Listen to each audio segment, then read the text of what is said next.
Shalom Bapak Ibu, Saudara dan Saudari, sahabat-sahabat garam dunia yang terkasih dimanapun Anda berada. Hari ini gereja merayakan Hari Raya Santo Petrus dan Santo Paulus. Dalam gereja Katolik, Santo Petrus itu berperan sebagai batu karang bagi gereja, dan Santo Paulus kita kenal punya peran sebagai rasul para bangsa. Kisah panggilan kedua tokoh ini sungguh unik. Petrus dipanggil Yesus saat bekerja sebagai seorang nelayan. Dengan tulus hati, tanpa ragu dan menyesal, ia meninggalkan segala yang dimilikinya dan mengikuti Yesus.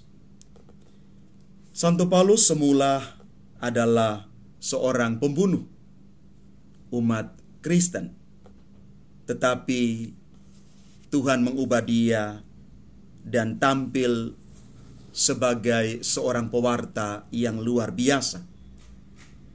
Di dalam perjalanannya ke Damsyik untuk mengejar dan membunuh para pengikut Kristus, dia ditangkap oleh Tuhan.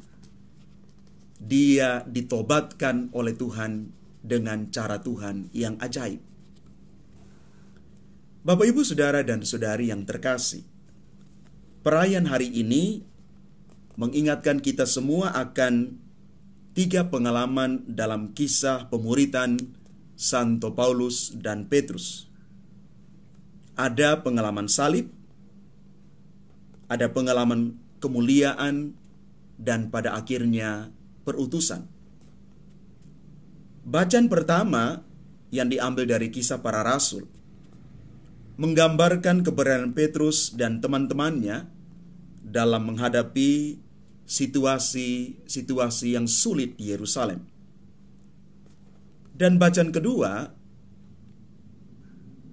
menggambarkan kepada kita semua tentang Paulus yang menceritakan pengalaman kerasulannya yang penuh suka dan duka. Baginya Kristus dan gerejanya adalah segala-galanya. Selanjutnya di dalam bacaan Injil, Santo Petrus mewakili para murid yang lain menyatakan imannya yang mendalam pada Yesus sebagai Mesias, Anak Allah yang hidup. Pernyataan iman ini adalah sesungguhnya batu karang yang menjadi fondasi kokoh bagi tumbuh kembangnya gereja. Iman ini tentu lahir dari relasi yang mendalam, akrab, dan sangat pribadi dengan Yesus. Iman yang mendalam dan kokoh kuat membuat Santo Petrus dan Santo Paulus menjadi misionaris agung yang saling melengkapi satu sama lain.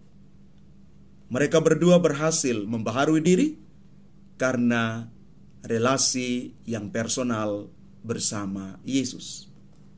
Bapak, Ibu, Saudara, dan Saudari yang terkasih, semoga keakraban kita dengan Yesus lewat sabda, doa, dan sakramen menjadi bagian terpenting dalam seluruh hidup beriman kita. Pertanyaan refleksi untuk kita hari ini, apakah saya secara pribadi akrab dengan Tuhan? Lalu apakah yang saya perbuat supaya saya lebih akrab dengan Tuhan? Semoga semangat hidup, perutusan, dan pembaharuan diri dari Santo Petrus dan Paulus sungguh-sungguh menginspirasi kita sekalian. Tuhan memberkati kita. Amin.